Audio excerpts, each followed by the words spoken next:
see Austin and McMahon. Give me a hell yeah!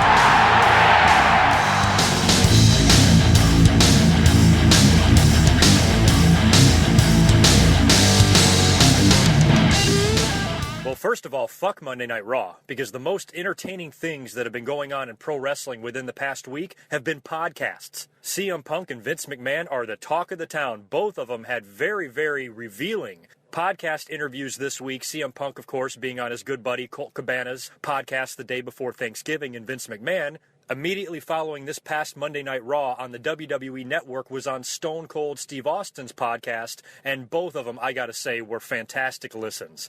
I'm up here now to talk about Vince McMahon. I came up and did a review of CM Punk on Colt Cabana's podcast. That was a very difficult podcast to review because there was so much that he said. He was so in detail, and he talked about so many different situations. I felt like I was really, rushing, rambling, forcing it out because there was just so much to get into, and there was still a lot that I did not get into.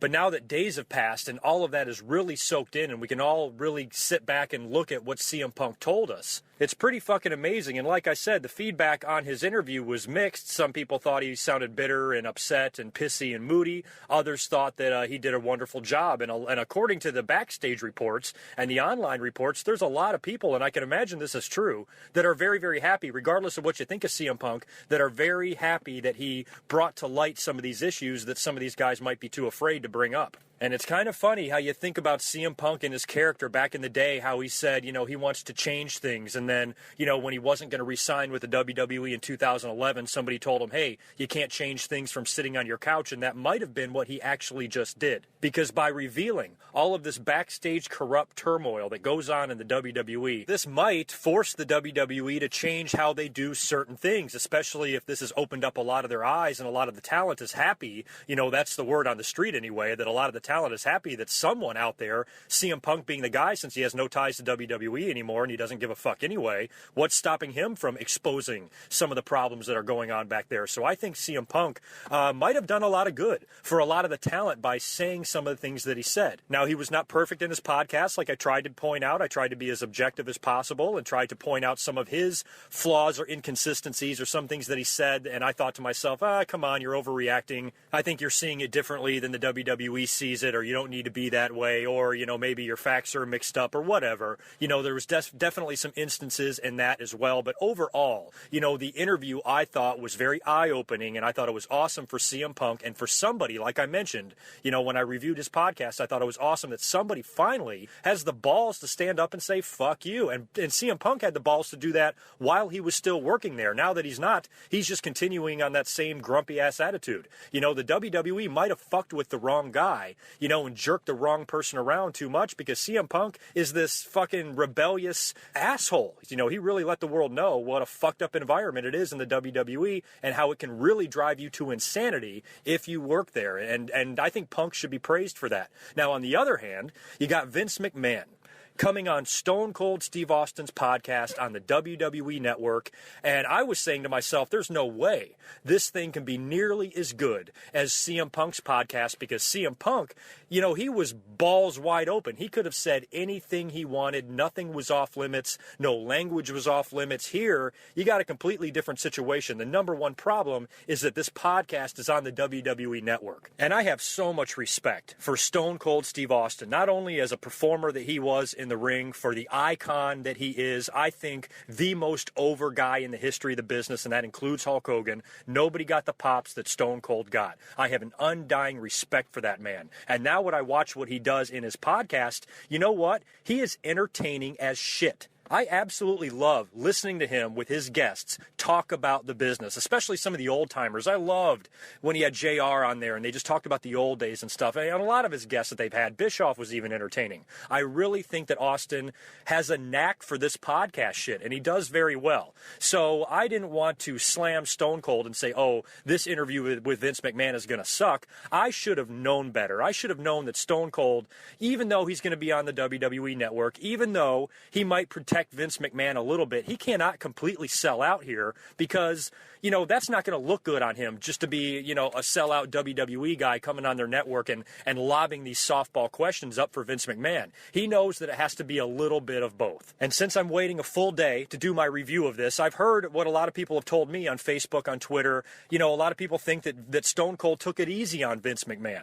Well, what the hell did you expect? I mean, of course he's going to take it sort of easy. I think Steve Austin should be praised for still throwing some hard questions at Vince despite the environment that he was in. Because, look, you can't expect Stone Cold to ask Vince McMahon about Chris Benoit or wellness policy issues or any other sort of deep personal issue in the WWE that Vince might not even want the public to know. I think Austin asked some hard questions, but if anybody's mad at Austin for not really getting into some of the dirtier subjects, that's really not that big a deal. Austin is not the guy. If Vince McMahon is ever going to agree to answer those questions, it is not going to be on a podcast like Austin's, and it's definitely not going to be on the WWE Network. He will go on some completely other forum and do that. He'll have another interview like he had with Bob Costas years ago on HBO or something like that. If he ever wanted to sit down with somebody and really ask the hard questions, it's going to have to be something like that. Austin was not going to damage his relationship with the WWE. Stone Cold is going to be collecting royalty checks from that company for the rest of his life. His grandkids are going to be collecting royalty checks for Stone Cold t-shirts sold. He has a never-ending tie to the WWE, and he has a good relationship with Vince McMahon. Despite their problems in the past, Stone Cold and the WWE are on very good terms, and we've even heard rumors that Stone Cold could be coming back into the fold on WWE TV in the near future. I mean, hell, they're having his podcast on their network, right? So it would not be out of the realm of possibility to assume that. So Austin is not going to attack Vince McMahon. Austin is not going to sabotage Vince McMahon and immediately ask him all sorts of crazy questions. Yes, he was going to get into touchy subjects. Yes, he was going to have no choice but to talk about CM Punk. I speculated in my last commentary whether or not Austin was going to ask it. I should have known. I had a feeling Austin would. There is no way that Vince McMahon could come on that podcast and not at least address it, not at least say something about it. And there weren't going to be too many of the corporate answers. A lot of us were very worried about that because WWE, as we know, big publicly traded company now, and Vince McMahon is going to have to, he's a businessman. Vince is a promoter. He's very good at, wording things and taking you on this roller coaster ride of a story, and then at the end of it, you wind up seeing things exactly his way. That's why he's able to get a lot of the talent to do the things that they have done for him in the past. So I was very much worried about Vince dodging questions or dancing around questions a little bit, but I think him and Austin, whatever they talked about before they went on the air, they had it brilliantly planned out because Austin, he was not going to crucify Vince McMahon, but he was definitely going to ask him some tough and personal questions. And Vince McMahon, to his credit, did not give the typical douchebag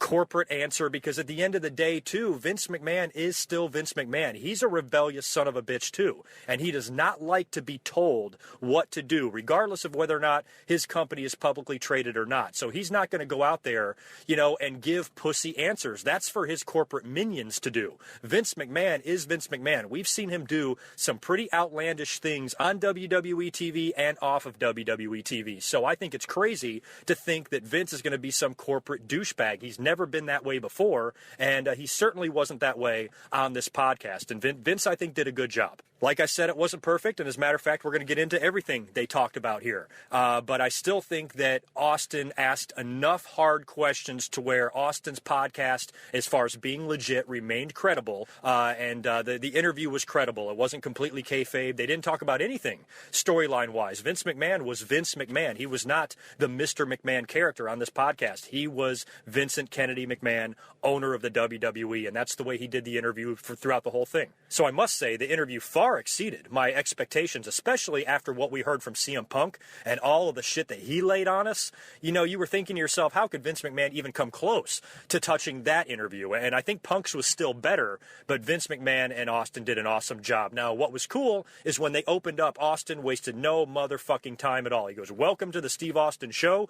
We're on your network, the WWE Network. Let me ask you, how's it doing?" Because the WWE Network is a big topic, in the WWE on the corporate side of things. A lot is riding on the success of the network. I don't believe they have achieved the expectations they were hoping for, and there's a lot of problems with the WWE Network as far as it not being available in the UK and overseas yet, and there's been a few delays and problems and, subscriber issues and shit like that, and Austin asked McMahon point blank what was going on with the network and what the fuck. Now, Vince says they should be able to get the network available in the UK by the first of the year. He didn't confirm that. He didn't set that as a deadline or a date, but it sounded like they're very close to figuring this thing out. And I've got a bunch of listeners and fans of my commentaries that are from over there and from England and other places that don't have the WWE Network, and I really hope it comes to you soon, because I got to tell you, I'm a big fan of and supporter of the WWE Network. I am appalled, and I want to throw up every time the WWE plugs this thing because they're so fucking obnoxious about it. The $9.99, the constant mentions on Raw and SmackDown and everywhere the fuck else,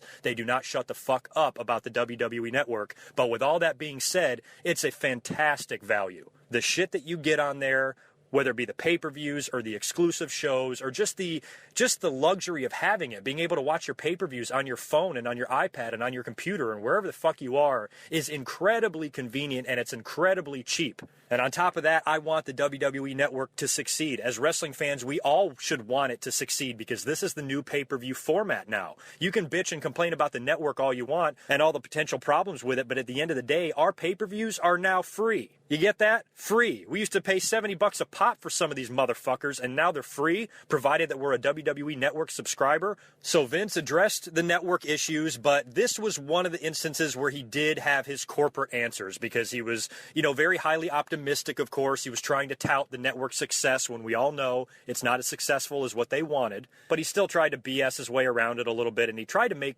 things seem as if nothing is really wrong with the WWE Network, but we all know there's a few internal problems with it. But I just hope it fucking works out, because I love having the network, and I would hate for this thing to be a failure and the WWE would have to fold it or give up the idea. That would suck if the WWE Network went away. We've only had it for less than a year, and I'm already pretty accustomed to having it. I would not like it to go away. It's just too fucking convenient. So whatever their problems are, they need to get their shit together and get it right. Get it available worldwide, up your subscriptions, keep adding content to it and developing it and evolving it to where, more people want to subscribe to this thing. I love the damn thing. I can't imagine why anybody would not want to have it, especially how cheap it is. And now if it's $20, if it's $30, that's one thing, but we're talking about 10 fucking bucks. Now, the next subject they talk about, Austin kind of calls Vince out again. He talks about how some of the guys on the roster seem like they can't get over. He brings up guys like Cesaro by name. He goes, what the fuck's going on there? This guy, he was on a roll. You started pushing him. He won the Battle Royal, WrestleMania 30. What's he missing? And Vince McMahon acknowledged to the fact that,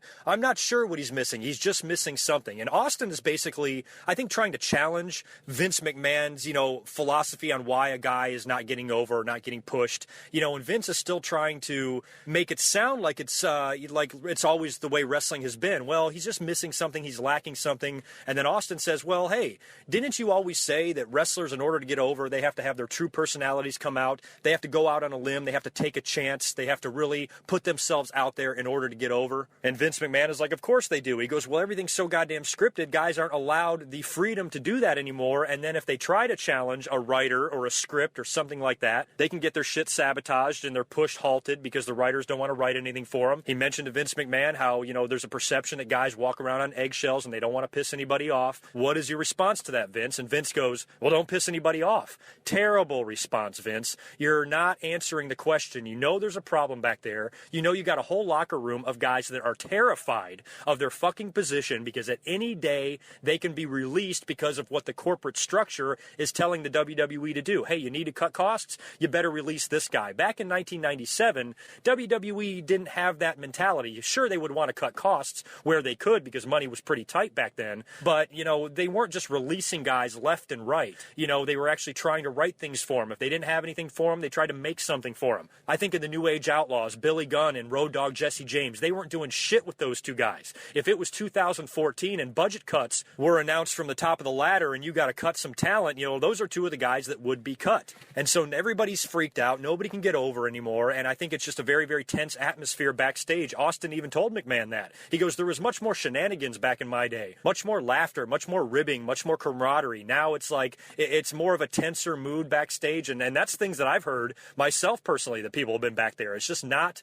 as fun as it used to be. And back in the day, when I used to travel around and go to shows, I got backstage a number of times, because I was lucky enough to know some people. And let me tell you, it was one of the most amazing experiences of my life. It does not sound like a place I would want anything to do with today. Sounds fucking horrible. And I think Vince McMahon, needs to be aware of that. His guys, his wrestlers, I think they're all just too scared. They're too scared to stand up to the system, because they can piss somebody off and it can really alter their career and their lives. Something they've been working their whole life for can be completely demolished because of an unfortunate interaction between a wrestler and a writer or somebody else. And I think that that's something Vince McMahon needs to be aware of. And I think Stone Cold, that is, did a pretty good job of opening his eyes to that, although Vince, gave the typical, Vince McMahon response.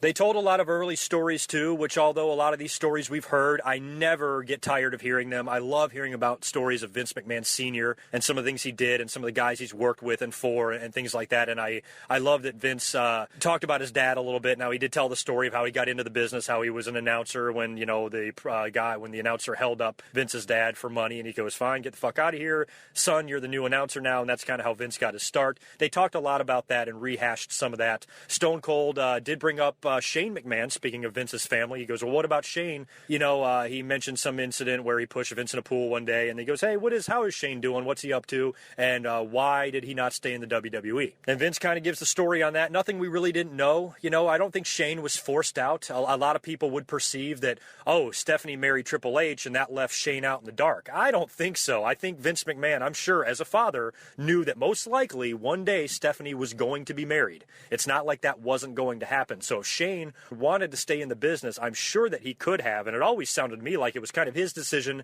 to go off and do other things. He's an ambitious kid, very cool. Everybody likes Shane McMahon. Every wrestler we've ever heard on a shoot interview or anything like that always says that Shane is just an overall cool guy. And I think it's awesome of him for getting out from underneath dad's foot and going off and doing your own things and making your own empire. Shane is doing very well. He's very successful. He's all over the world doing whatever the fuck it is he's doing, and Vince said he's doing great, and it's great to hear that. I would like to see Shane McMahon. He doesn't necessarily have to come back to the WWE, but I would love to see him make an appearance. I mean, Shane was a big part of the show at one time. Everybody loved Shane O'Mac. So for him to come out and do some sort of a special appearance one day, I think would be really cool. I'm surprised he didn't show up for WrestleMania 30. Now comes the question that we're all speculating and wondering if he's going to ask. He goes, Vince McMahon, do you want to talk about CM Punk? And I'll be goddamn. Vince goes, no. He goes, actually, yes. And as a matter of fact, the first thing I want to do before I even say anything is I want to apologize. Because of the corporate nature of our company, and legal people not being, in tune with talent relations people, maybe they don't know what's going on. The fact that CM Punk got his severance papers on his wedding day was purely a coincidence, and I sincerely apologize for that. Vince, that is a stand-up thing to do. I really think that as hard-headed and as crazy as CM Punk is, I think he at least has to appreciate that. Now, he claims in the podcast that it was very calculating. They did it on purpose. Why would we have any reason to disbelieve him? That's what CM Punk thinks in his head. That's from his point of view. When he got those letters on the day that he's getting married, he's like, those motherfuckers. It made them look like a bunch of assholes. Now, I do believe Vince. I believe totally that in a crazy company like the WWE, where everybody has their heads up their asses, there is a very good possibility that those papers could have arrived as a complete coincidence. So I am inclined to take Vince's word for this. I truly believe that they did not do that on purpose. It looked like they did, because according to CM Punk, he sent the text message to Triple H, no, I don't want to talk right now, I'll talk to you when I get back. And of course, boom, boom, boom, papers show up at his door and he's fired. But Vince says it really wasn't like that, and he apologized for it. He also said that he'd be open to working with Punk in the future. Now, the funny thing is I can't stand wrestling websites or dirt sheets. I even made a comment on Facebook the other day. I laugh so hard anytime I do take a look at a wrestling website. All they do, this, right, is copy and paste the stories. You can go to any wrestling website.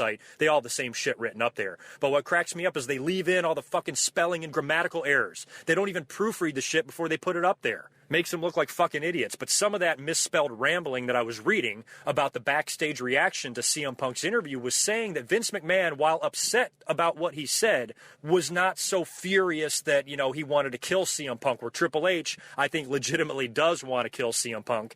And I believe that. Triple H and Stephanie, they've just never, I don't know, they've just never liked guys like him, and even Daniel Bryan. I don't know what the fuck their problem is. You know, there's a lot of good things about Triple H. There's a lot of things that I think he's going to be good at as a future runner of this company, but I will admit that there's some things that he's not good at, and I think some of his relationships with the talent can sometimes get a little too personal, a little too egotistical, and maybe Triple H is not as good at doing everything that is best for business, as good at that as Vince McMahon is. And from what Vince was telling us in Stone Cold's podcast, those backstage internet reports support that, because Vince McMahon, he should be furious the way CM Punk, you know, exposed his company for the fucked upness that goes on there. You know, you could tell that Vince was not necessarily happy, but, you know, he was relatively calm about the whole situation, and I think he's legitimately just upset that the whole thing went down the way it did at all. And he said he was open to working with Punk in the future. Now, if you listen to Punk's podcast with Colt Cabana, you know that that's probably not going to happen anytime soon. But I think Vince McMahon is going to have to be the go-to guy if Punk and WWE ever do business together again.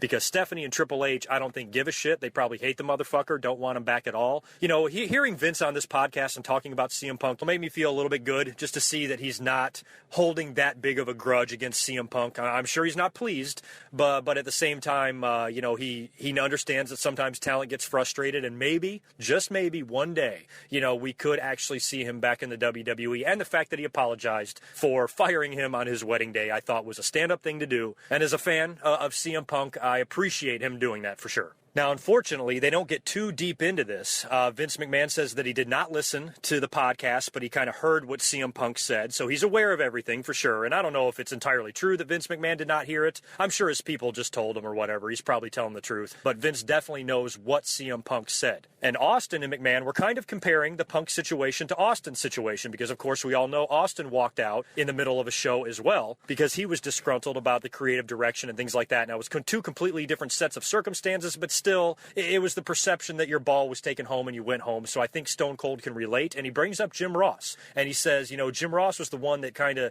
sent me a card in the mail, got me thinking about things, and said, hey, if I ever put you and Vince together in a room, you know, you think you can work things out? He says to Vince, you know, if there's somebody in the WWE like that could bridge the gap between CM Punk and yourself, do you think that could have helped the situation, and maybe you could have worked things out with Punk before he had to quit? And Vince says, absolutely. He goes, Punk has a lack of communication skills, which is one thing that I called out CM Punk for in his podcast. Even though I loved everything he said, we all know that Punk is a hard-headed, moody, arrogant fucking jerk sometimes. He is. He totally is. And I think when CM Punk complains about writers not coming up with good shit for him, well, why would they? You're a complete prick to them every time they try to talk to you. What is their motivation to go out of their way and help you out when you treat them like garbage? And Vince pretty much confirms that. CM Punk does lack some communication skills, and he's stubborn, and he's hard-headed. You know, Austin was a lot too, but CM Punk is just a completely different player altogether. So it sounds to me that this is positive news, because, you know, there's one thing that I don't want. I don't want this to turn into some bitter, disgusting war between CM Punk and his former employer. I mean, his wife is still fucking working there, you know, so it's got to be awkward for her as it is. I don't know how she must have felt walking into Monday Night Raw last night with all these people there knowing and listening to what her husband just said. You know, how does that make her feel? That's got to be awkward as shit. I hope the rumors are true of her leaving, because I'm worried the WWE, or Triple H anyway, and Stephanie or anybody else that might be upset with CM Punk, truly pissed off at him, you know, I don't want them to take that out on his beautiful wife. She's too hot for that. Leave her the fuck alone. So whatever the case is, I just hope that in the future, maybe WWE and CM Punk can patch things up. But hey, CM Punk, what's cool about him, I never even mentioned this when I was talking about his podcast, but think about CM Punk's situation. There has not been too many guys who have ever left the WWE that get to take their name and gimmick with them. So the fact that they brought CM Punk in and didn't force him to change his name and give him a new outfit, a new attitude, and a whole completely new gimmick, I don't know how CM Punk managed to pull that off. Because you see it today with fucking, Kenta and Kevin Steen and all these other guys that are throwing these ridiculous names now, and they just have this gimmick. So now, if they do make a name for themselves as Hideo Itami or Kevin Owen or whatever the fuck Steen is called, if they make a name for themselves and then they have to go back to the independent circuit, 10 years later, the fans don't know him as that old name anymore. So CM Punk being able to pull that off is awesome. He gets to take the CM Punk name. He gets to take the CM Punk tattoos and the attitude and everything with him no matter where he goes and wrestles. And I think he even opened up a merchandise store on Pro Wrestling Tees that I had read. So CM Punk gets to sell his own merchandise just with CM Punk written all over it. That has got to have the WWE skin crawling. And I think it's awesome that CM Punk was able to secure that for himself and his future. He gets to be CM Punk forever. And there's not too many guys that have their attachment to their gimmick after their life with the WWE. Not even The Rock and Stone Cold can be those guys without the WWE's permission. So CM Punk is in a very, very good situation and a good position. And I think because of that power that he has over the WWE and them not wanting him, to really go wrestle for any competition or maybe UFC or something like that, that's why Vince might be open to bringing him back. I think Vince tried to take the high road because CM Punk's podcast, like I said, was filled with the F word. Motherfucker says fuck more than I fucking do. Holy fuck. It was literally a profanity-laced tirade. So when you compare Punk's podcast to McMahon's, McMahon came off more professional and definitely came off taking the high road, where Punk was slinging mud, McMahon was trying to mend fences. And I think Vince came off looking better, honestly, quite honestly. Another good subject, The Undertaker's WrestleMania streak. Now, when I did my post-WrestleMania commentary, my initial reaction without knowing any information whatsoever, the only information I had was my own eyes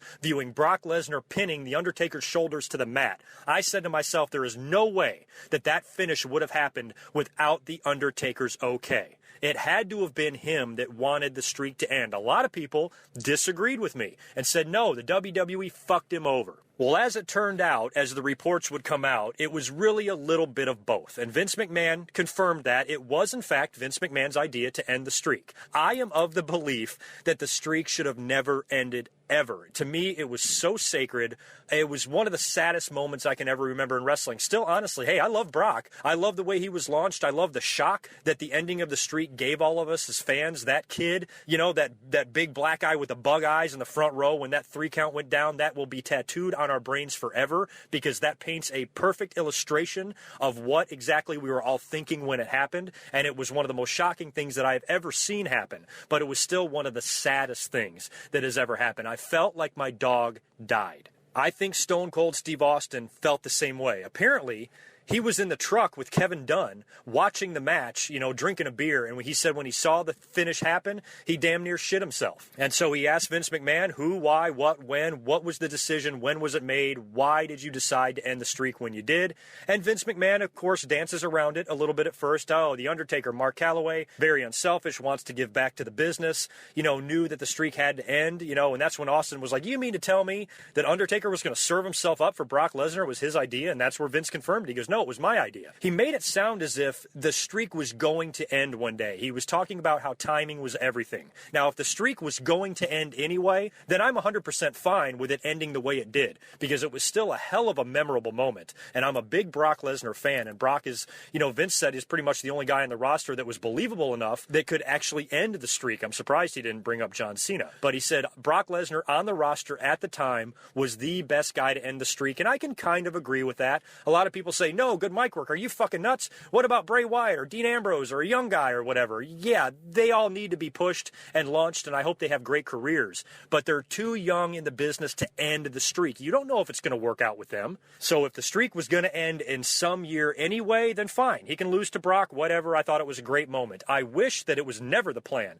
to end the streak. I wish, this makes me think that maybe all along Vince always, planned on ending the streak one day. I wanted to see the streak never end. I feel like I voided half of my commentaries from years ago because I would constantly say there was no fucking way in hell the streak will ever end. It is the greatest thing the WWE has. It's not going to end. And here it is, WrestleMania 30, 2014, 1, 2, 3, Undertaker's shoulders pinned to the mat on the grandest stage of them all. I didn't like it. I still don't. Still irritates me thinking about it. I just wish that it wouldn't have ended. I wish it would have never ended. But at least we got that cleared up, and at least Vince McMahon addressed it publicly, I think for the first time. Speaking of the guy that beat him, Brock Lesnar, Stone Cold says, Vince, why don't we see Brock Lesnar, your WWE champion, on TV more often than we do?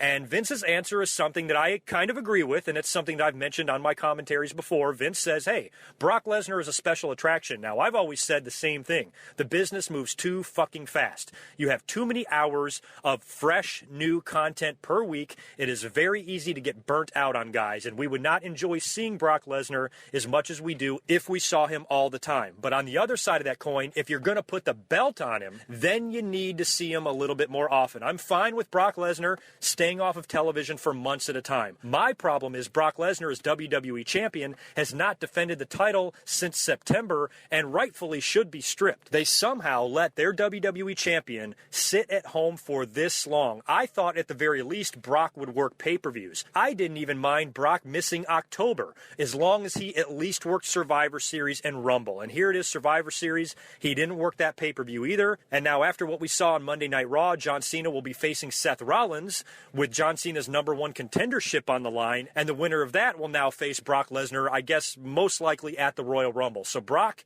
is not going to be wrestling until the Royal Rumble. He'll be on some Raws. He's on, I think, 2 Raws in December and a bunch in January, and of course a bunch before WrestleMania. But this long layoff that he had as champion after winning it at SummerSlam is almost inexcusable. I don't mind him not being on the show. Vince is 100% right. Brock is a special attraction. He brought up Jake the Snake Roberts. When you brought out the Snake, everybody shit their pants. It was the coolest thing they ever saw. But if you saw the Snake every single fucking week, you're going to get sick of the Snake. So that analogy is perfect for Brock Lesnar. I feel the same way. But when he's champion, this is wrong. He cannot be off of TV this long. I think it pisses us all off. So Vince addressed that and basically defended the decision to keep him off TV, and I am almost in agreement with Vince except for the fact that he's the champ. I think they needed to sign Brock to about 5 more dates.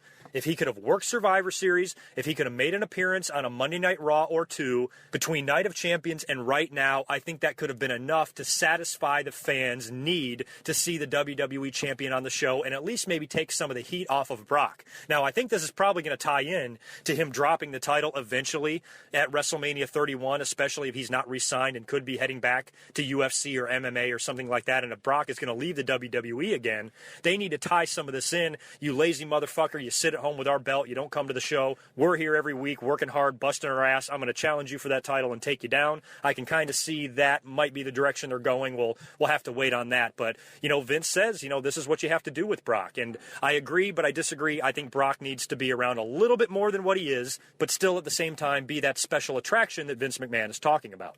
Here's a question that Stone Cold completely lobbed up there for Vince McMahon. He goes, Vince McMahon, will we ever see Randy Macho Man Savage in the Hall of Fame? No, Stone Cold, you're supposed to say, Vince McMahon, did Randy Savage fuck your daughter? Or, Vince McMahon, why the hell did this guy never come back to the WWE after you brought everybody back that did you wrong, after everybody came back that slandered you, that left you high and dry for WCW, or hated your guts, or punched you in the face and gave you a black eye, or whatever? You brought them all back. Hogan, Warrior, Brett, Bruno, the list goes on and on. Why not Randy Savage? That's the question I wanted Stone Cold to ask. So this is where Stone Cold and Vince were being brilliant, because Austin was going to ask him a controversial question like Randy Savage, but what did he ask him? Is he going to go in the Hall of Fame? Well, of course he fucking is. They just did that DVD on him. Once that was done, once Lanny Poffo and Savage's mother were a part of that, Savage is going to go in the Hall of Fame. He absolutely has to.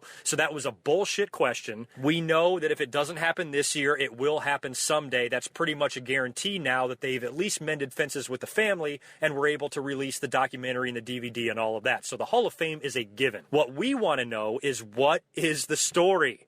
What the fuck went on between Vince McMahon and Randy Savage? We know it was something. I've always said that the Randy Savage-Stephanie McMahon rumors were a little bit out there, because if that were true, Stephanie would have had to be very, very young, and she was not very hot when she was very, very young, especially when you compare her to some of the women that Randy Savage has had in his life. I see no reason for him to want or need to fuck Stephanie McMahon. But the rumor does exist, and it is out there, and when you combine that with the fact that Randy Savage never came back to the WWE, we want some answers. So Stone Cold, you let me down with that question. I really wanted you to ask something a little more serious than just, is Randy Savage going to be in the Hall of Fame? They also talk a little bit about the WCW buyout. Now, there's only one thing that Vince said that really stuck out in my mind, because I've mentioned this in commentaries before, and I remember thinking the same thing during the Monday Night Wars.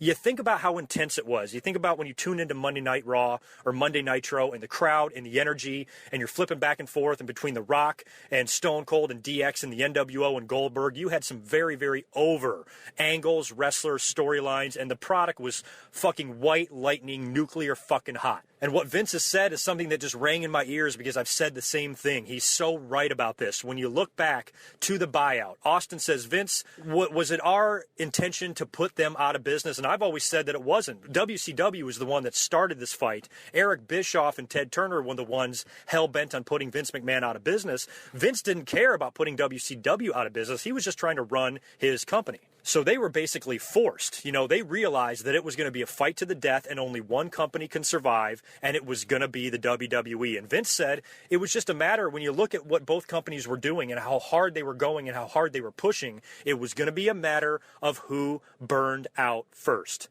That is the main crux and point that I always argue when I try to tell people that the Attitude Era was not the greatest era of all time. It put the pedal to the metal. It really slammed on the gas, in wrestling, and it breezed through and evolved so quickly and so rapidly that it only took a small amount of time for wrestling fans to become jaded and to become pissy and smarky and know-it-all-y, and it's turned into, the beast that it is. Now you got a whole generation of rabid fucking retard wrestling fans running around out there that think John Cena is the biggest pussy in the world and he should be wearing a green t-shirt and saying suck it. That time period did so much damage to the pro wrestling business. It was my favorite time as well. I can't deny that. I had a great time. I went to a lot of shows. I traveled, alongside the WWE back then during those days. Went to a lot of shows, saw a lot of shit, experienced a lot of that stuff live. Loved it, have lifelong memories, and I'll never forget them. But at the same time, it did a lot of damage to the business, and Vince is exactly right. When both of those companies were going at the pace that they were going, one of them was going to burn out, one of them was going to run out of ideas, and that's where the WWE came in and had the better product, because they were establishing new young stars. They were creating more. WCW was relying, on the names of the Savage and the NWO and the Hogans and all of that. They had one guy, Goldberg. They had one franchise player, Sting, but that was not going to be enough to compete with what the WWE was doing. Being, they were so much more with the times than they perceivably are now. Vince even acknowledged that in the podcast. He goes, a lot of people say I'm not with the times. I'm out of touch. And he hit the nail on the head with this one. When it comes to those Monday Night Wars, one of those companies was going to burn out and run out of ideas, and they were going to have done everything that there is to be done to where there was nothing left. And WCW did not have the vision, the drive, the creativity, or the overall backstage camaraderie that the WWE did to accomplish something like that, and they were the ones that died. I think that was a really good take on it, because it's exactly what happened. When you go at that pace, you can't maintain that pace forever. And WCW showed their true colors. They were weak. They were a weaker organization that the WWE was. And even when WCW was winning the ratings, I always thought the WWE had a better product. And Vince McMahon said the same exact thing in the podcast. They talked a little bit about the territories, too, which I always love, and it's so good to hear Vince McMahon, because you think of him as such a Vince guy, only being wrapped around his WWE world, but there was a time when Vince was very involved and very in the know about how things worked around the territories, and in the old days of the National Wrestling Alliance and things that his dad did, and he told a few stories about Bill Watts, about Vern Gagne, about Harley Race, contradicted himself on one account. He was talking about when he was going around Austin, basically, by the way, asked Vince McMahon, when you went out and put these territories out of business, Vince argues that he did not put the territories out of business, that he was just trying to expand his company, and he was coming into these territories and attempted to buy these territories out. And if they didn't want anything to do with him, and they didn't want him to buy them out, then they became competitors. So Vince had offered them a chance to, have their businesses absorbed by Vince's company, and all their guys can, work there, and Vince can take who he wants or whatever. They didn't want to do that. And then Vince says, okay, well, then I have no choice but to go go to the television station that you are running on, and because I want to air my product on the station, and I'm just going to offer them more money, and I'm going to take over your business anyway. So basically, it's a little bit of both. Vince was very cutthroat back then. He almost got killed going around and putting all these old men out of business, but Vince said they didn't care about their companies and their product the way I did. They didn't reinvest. They made their money. Vince always reinvested, was always evolving, was just a pretty hardcore fucking businessman. And his product was better. What is he supposed to do? Sit on his ass in New York and not move from there when he knows he can take over the whole fucking country? So, the debate still exists, if it was the best thing for the business. I wish the territory days were still around, but they're not. Who's to know if it would even be successful on that level today, in today's day and age, with everything that we have technology-wise. I don't even know if that system in pro wrestling would even work anyway. It might be dead. So the fact that Vince did what he did, it's up in the air, whether it was good or bad for wrestling. There's a lot of people that say it was bad. There's a lot of people that also say it was good. But it was really cool to hear Vince, tell stories about Bill Watts and Harley Race and Vern Gagne and things like that. Oh, and getting back to the contradiction, by the way, he told the story of how he went to Vern Gagne, one of the first guys he went to, and offered to buy him out, basically wanting to take over the AWA, in Minneapolis and all of that. And he says in the podcast that Vern laughed at him, says, nah, no way, there's no way you can do that, blah, blah, blah, get the fuck out of here. Well, on the AWA DVD that was released many years ago, a great DVD, actually one of my favorite WWE DVDs. If any of you don't have it, find it. It is dirt fucking cheap on eBay. You can probably find a copy for $2. It might even be on the WWE Network. It might even be on YouTube. It's a good watch, especially if you're a young wrestling fan that doesn't have any concept at all of AWA and what the American Wrestling Association did and how influential that company and Vern Gagne was on some of the biggest names ever to ever compete in the WWE ever. AWA is a huge part of my childhood. I grew up watching that. I will never forget it. But Vince says that Vern Gagne laughed at him, where in the AWA DVD, Vince tells the same story, saying that he went in and talked to Vern and Greg about buying the company and that Vern was open to it. The problem was Vern had so many partners in other cities with TV stations and shit like that. He had a lot of crap to get in order before he could even allow himself to be bought out. And by the time he got all his ducks in a row, that's when Vince took over for his dad and ended up becoming competitors and then swept through the country and took everybody over. So Vince says in the podcast that Vern laughed at him, but he said in the DVD that Vern was open to it. So who knows what the fucking real story is. I chalk that up to Vince being old, probably can't remember all of these millions of meetings he's probably had, and just has his facts and timeline a little bit screwed up. But all in all, it was still awesome to hear him talk about these old guys. And Vern Gagne, by the way, there's a lot of controversy attached to him too. I don't know if many of you know this, but Vern killed someone. He has dementia, I believe. I believe Vern is still alive. I have not heard that he's died, which is really sad because I'm such a Vern Gagne fan. I'm a fan of his contribution to the business. I've never really been a fan of any stories I've ever heard about him. Sounded like a horrible promoter, an egotistical son of a bitch. But as far as his talent, as far as his eye for talent and his ability to train guys, and some of the guys that became successful in the business that learned underneath him, his contribution cannot be ignored. But he's losing his fucking mind, and I think he's 90 years old, and I think he has dementia, and I think he thought he was in a wrestling match and ended up choking out another old man in the home and killing him. And it's one of those things where you think about it, Vern Gagne, how come you can mention his name? How come he's in the Hall of Fame, but a guy like Chris Benoit is completely blacklisted? Chris Benoit, in reality, had the same exact problem that Vern Gagne did. Chris Benoit's brain is a pile of liquid shit. I think his autopsy even said that he had the brain of a 90-year-old or something like that. So Benoit's brain is just as jacked as Vern Gagne's was, and I think they both went nuts, and they both did something that in their right mind they would have never have done. But since Vern is an old man, I guess he gets a pass. Vince doesn't shun or shy away from talking about him, where Chris Benoit could have never be brought up. So, it's one of those things where, just a little bit of a double standard. I think Chris Benoit, in a lot of ways, his legacy and what people think of him is going to be forever tainted because of the lives he took. But in reality, he just didn't know what was going on, and he was just fucked in the head. And the years of abuse to his head and the concussions that he had scrambled his fucking brains, and it's something that we don't always see in wrestling. As of recording this commentary, about 2 days ago, a football player for Ohio State University killed himself. His body was found in a dumpster because he suffered a couple of concussions, wandered off from his home, sent his mother some cryptic texts about, I'm a disappointment, I'm sorry, I apologize, yada yada. They couldn't find him, called the police, found him in a dumpster from a self-inflicted gunshot wound. So fucking tragic, and that's why head injuries and concussions are so fucking serious. And I think there might come a day where maybe WWE will lighten up, on their treatment of Benoit. I know he took 2 other lives with his, which is inexcusable. But the brain injury, is really the reason for that. Benoit didn't do this, on his own. This was his scrambled brains doing the work here, and it's very sad. But Vern Gagne, kind of did the same thing, and it's perfectly fine to mention his name. So just something thought I would throw out there. Last couple of things they get into. Number one, Jim Ross. I'm so glad that Stone Cold brought up Jim Ross to Vince McMahon. He asked him point blank, is there heat between you guys? Because we all know what happened at that video game convention or whatever. They all got fucking hammered. Vince said, he goes, Austin, you were there and you offered your opinions on that. He goes, but I don't want to get into it. So Austin is aware of the whole situation and apparently told Vince what he thought of the whole situation. I've always been of the understanding that it was Ric Flair that was the most wasted up there.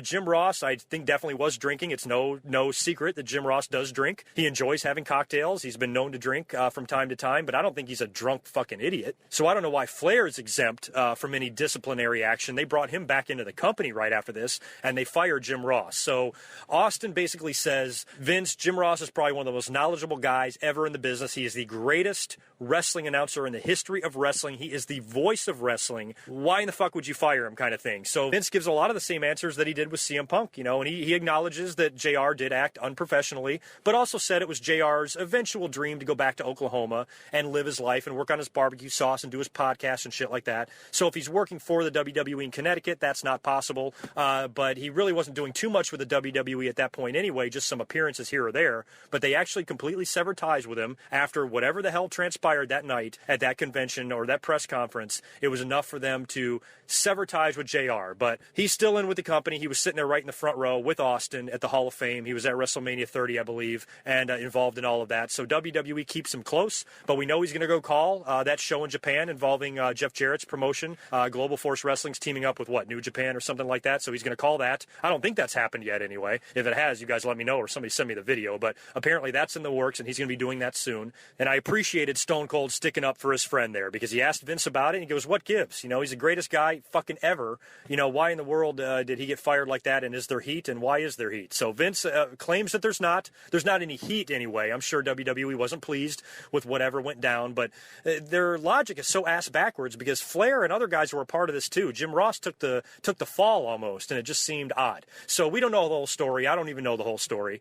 I can barely remember exactly what happened. All I know is Ric Flair was involved, and he should have been the one fucking fired. And finally, one of my favorite things about the podcast, and I'm going to call bullshit on Vince McMahon and Stone Cold on this. I have a feeling that they planned this. What was cool is right when they're wrapping it up, Austin's like, all right, Vince, we got a minute left. And then Vince starts rambling. He goes, Vince, they're counting me down 20 seconds. And then Vince is like, you know what? I own this network. I say we're going to go another 15 minutes. And Austin's like, all right, did you hear that? Here we go, another 15 minutes. And they proceed to talk a lot about the feud between Austin and McMahon. And there's no need to rehash that. I just want to talk about the juicy bits in this podcast. But they rehash a lot of great memories. Austin tells a few stories of some interactions he had with Vince McMahon. Vince talked about, how much he enjoyed being in the ring, because when he was young and would watch Bruno and some of these other guys, he wanted to be in the ring. He was always in great shape. He was always in the weight room. I remember in the early 80s, there was a lot of rumors that Vince McMahon, because back then he was young enough, would actually get in the ring one day, and he never did until the very late 90s with Stone Cold. And he talked about what a blast it was working with him, being out there, being a part of that, and being able to feel it. And you have to feel good for Vince, because as a promoter, he never got a chance to be in the ring. But when he was involved in that storyline with Austin, it's arguably the most heated rivalry in the history of the wrestling business, and Vince McMahon was a part of it. So that's got to feel very good for him as a promoter. He also got to experience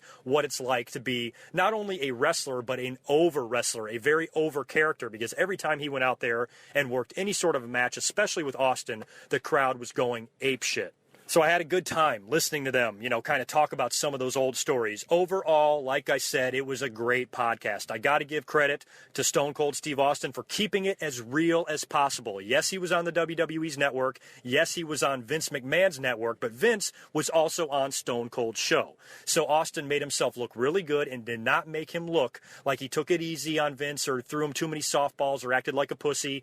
Yes, I think he took it easy with Vince to a degree, but like I said in the beginning of the video, what the fuck did you expect? Somebody else can ask Vince McMahon about Chris Benoit. That's not Austin's job. What they talked about and the subjects they got into, to me, satisfied me enough. I wish he could have given us a little bit more on CM Punk and Randy Savage, but what they gave us was enough for me to be satisfied, and I thought it was a great overall podcast. And I'm such a fan of what Austin does. I'm glad that he was able to have this podcast on the WWE Network, because this just adds publicity for him. So it was kind of a win-win. All in all, great interview. All in all, I enjoyed it. I hope you guys did too. Leave me all of your comments, what you thought about it, what you liked, what you didn't like, any issues you have, and throw your CM Punk comments out there too, because this involves him too. It's been a podcast type of week. You notice I didn't even talk about Monday Night Raw? Fuck that. Where are we heading into? TLC? Let's take a quick look at it here. What are the matches? John Cena versus Seth Rollins. Apparently, John Cena's #1 contendership will be on the line. You know what they should do? Is have Seth Rollins beat John Cena. He becomes the #1 contender, can challenge Brock Lesnar for the title, he can lose, and then cash in his briefcase right after that. That's the way to do it. But you know that's not going to happen. I cannot see Brock Lesnar versus Seth Rollins as being the match for the Royal Rumble. To me, that makes no sense. So unfortunately, John Cena's going to win, guys. He's probably going to beat Seth Rollins. Yikes. That's going to set the internet on fire, right? But I'm not going to comment about it because I don't give a shit about John Cena anymore. Fuck all you haters. We also got Bray Wyatt versus Dean Ambrose TLC match. Great. TLC match between Bray Wyatt and Dean Ambrose. Should be fantastic. A weapons match with these two psychos. Fuck yeah, I'm in. I'll be watching. You know what I won't be watching? Kane versus Ryback. Fuck these two guys. They both suck. I don't care about the match. I'm disgusted by the match. I will be taking a big, fat, steaming shit when those two guys are out there fumbling around the ring, and I don't care who wins. The Usos get another title shot. They're taking on The Miz and Mizdow. A lot of fans are complaining. Oh, the Usos get another title shot? Fuck yeah, they're the Usos. They're Samoan. Leave them alone. I hope they win the title. And I loved the bitch slap on Raw. That was probably my favorite part of Raw, is when whichever Uso it was came out there and confronted The Miz on commentary for talking shit about his wife and slapped his fucking face like a bitch. The rest of the show completely fucking sucked, and I spent the entire night making fun of it on Twitter. Fuck Monday Night Raw. Fuck TLC. Let's just get to the Royal Rumble. Let's just get to WrestleMania, and let's get to some good shit. Because right now, this is just a meaningless month, a meaningless series of Raws and SmackDowns, and a meaningless pay-per-view. Ambrose and Wyatt, I'm sure will tear it up. The rest of the card, what the fuck are we going to see? Who knows? At least it's free on the WWE Network, right? That's it for me. I'm out of here. I will talk to you guys in about a week or so. I am spending a lot of time working on some big things for this channel in 2015. You're really going to enjoy it. So consider that a spoiler. Until next time, peace.